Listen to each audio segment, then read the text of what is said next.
Relationship cut ಎಂದ ಸಂಗೀತ.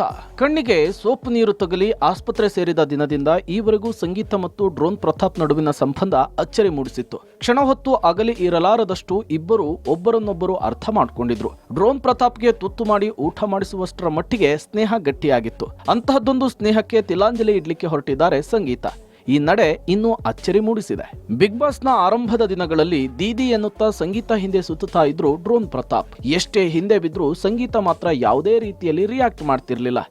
ಇಬ್ಬರು ಆಸ್ಪತ್ರೆಗೆ ಹೋಗಿ ಬಂದ ನಂತರ ಅಣ್ಣ ತಂಗಿಯ ಬೆಸುಗೆ ಗಟ್ಟಿಯಾಗಿತ್ತು. ಹಾಗಾಗಿ ಮನೆ ಮಂದಿ ಒಂದು ಕಡೆಯಾದ್ರೆ ಡ್ರೋನ್ ಮತ್ತು ಸಂಗೀತ ಇಬ್ಬರೇ ಒಂದಾಗಿದ್ರು. ನಮ್ಮಿಬ್ಬರನ್ನ ಬಿಟ್ಟು ಬೇರೆ ನಮಗೆ ಯಾರು ಸಪೋರ್ಟ್ ಮಾಡ್ತಿಲ್ಲ ಅಂತ ಹೇಳಿ ಸಂಗೀತ ಅತ್ತಿದ್ರು.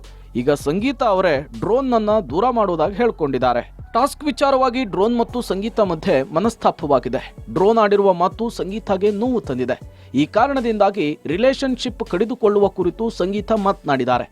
ಈ ಮನೆಯಲ್ಲಿ ಯಾವ ಸ್ಪರ್ಧಿ ಹಿಂದುಳಿದಿದ್ದಾರೆ ಎಂಬ ಪ್ರಶ್ನೆಯನ್ನ ಕೇಳಲಾಗಿತ್ತು. ಬಹುತೇಕರು ಡ್ರೋನ್ ಮತ್ತು ವರ್ತೂರು ಸಂತೋಷ್ ಅವರ ಹೆಸರನ್ನೇ ಹೇಳಿದ್ರು. ಇದು ಡ್ರೋನ್ ಕೋಪಕ್ಕೆ ಕಾರಣವಾಗಿತ್ತು. ನೀವೆಲ್ಲ ಮನರಂಜನಾ ಕ್ಷೇತ್ರದಿಂದ ಬಂದವರು, ನಾನು ಮತ್ತು ವರ್ತೂರ್ ನಿಮ್ಮ ಕ್ಷೇತ್ರದವರಲ್ಲ ಎನ್ನುವ ಕಾರಣಕ್ಕೆ ಹೀಗೆ ಟಾರ್ಗೆಟ್ ಮಾಡ್ತಿದ್ದೀರಿ ಅಂತ ಹೇಳಿದ್ರು ಡ್ರೋನ್.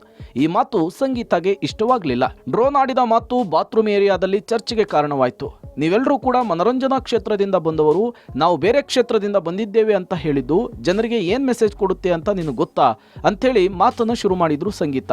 ನಾನು ಆ ಅರ್ಥದಲ್ಲಿ ಹೇಳಿದ್ದಲ್ಲ ಅಂಥೇಳಿ ಡ್ರೋನ್ ಎಷ್ಟೇ ಹೇಳಿದ್ರು ಸಂಗೀತ ಕೇಳಲಿಲ್ಲ. ಡ್ರೋನ್ ಮಾತನಾಡೋದಕ್ಕೆ ಬಿಡಲ್ಲ ಅಂಥೇಳಿ ಆರೋಪಿಸಿದ ಸಂಗೀತ ಅಕ್ಕ ತಮ್ಮ ರಿಲೇಶನ್ಶಿಪ್ ಇಲ್ಲಿಗೆ ಮುಗಿತು ಅಂತ ಎದ್ದು ಹೋಗಿದ್ದಾರೆ. ಡ್ರೋನ್ ಕಂಗಾಲಾಗಿದ್ದಾರೆ. Digital desk, public music.